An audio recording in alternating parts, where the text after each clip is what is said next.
mommy. Good afternoon.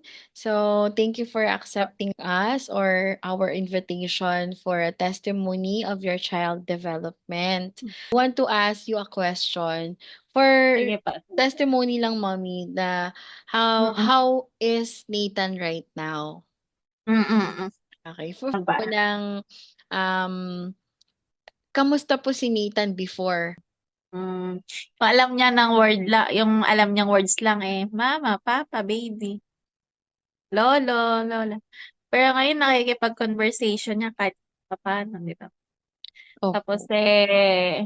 sobrang laki talaga ng tulong nung ano niyo, nung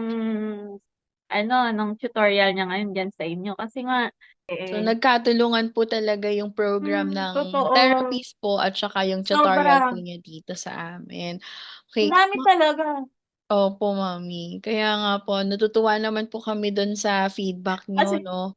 Kasi sabi ko nga kung wala namang improvement yan, 'di ba, ma'am? Sabi ko, i-try ko lang yung 20 hours. Kung wala namang improvement, di naman ako magtitiis sa layo. 3 times a week nga sana siya sa therapy niya, dun sa OT. Opo. Ngayon, na lang, binawasan nila ng 1 day, 2 days na lang. Oh, tingnan niyo Mama, it's a butterfly. Mama, it's a cow. Dami niyang bridge. yung Hindi nga naman alam yung mga ganun dati eh. kasi mami, 'di Small. ba nabanggit niyo hindi po kasi siya lumalabas ng bahay. Mm, Lalo na nung mm. pandemic days po, talagang nakakulong siya, gadget ang hawak niya, at Totoo. saka po yung ilan lang po kayo nakikita sa loob ng bahay. Wala Iniisip ko talaga. nga po baka yung communication din napakadalang 'no po kasi Mm, nagwo-working din po kayo, mami. oo. Hindi Lola't niyo rin lolo niya lang kasi kasama so, yun po kasi yung mahalaga. So, ngayon po siguro nagde-develop na at nagma-matured yung sensory mm, skills po mm. ni Nathan. Kaya nakatulong po lahat yung mga nasa paligid niya, yung mga teachers niya, yung tutorial.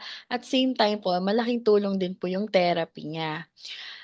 Do you think, Saka, mommy, yung program po natin is affordable o po ba siya na everyday po na pumapasok ang student, just like sa school po, gano'n, dun mm, sa case mm. po ni Nathan.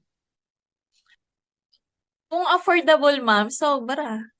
Kasi kung tutuusin, napakamura na ng 2,500 sa isang buwan.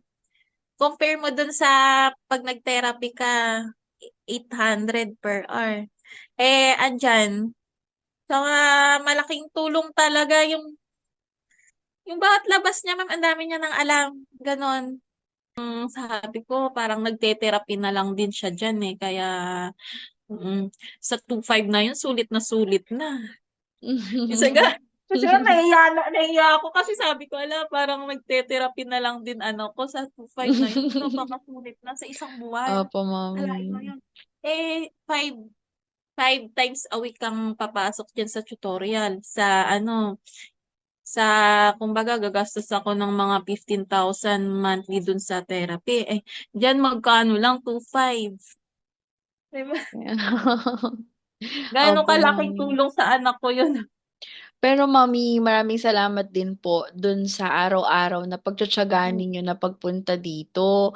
Kasi yun po talaga yung hinihiling din po namin sa mga mommies na mm, gustong magkaroon ng resulta yung um, mm. case po ng mga Kung bata. gusto talaga nilang Consistency po magka-resulta, talaga. pagtiyagaan. Opo, Kasi ako pagtitiyaga po nagtatrabaho talaga. pa ako sa gabi. Yun nga po, mami eh. May baby pa ako pero 'di ba Oo, mami, nakakapagod sabi pa ko, rin siya. malay niyo naman, mami, 'pag kaya na po ng baby ninyo, Oh, sa silang dalawa na po totoo, ang hindi. magmama-tutor dito. Siguro, next year, pag 2 years old na siya, i-play school ko dyan. Opo, puwede naman po yun, mami. So Mm.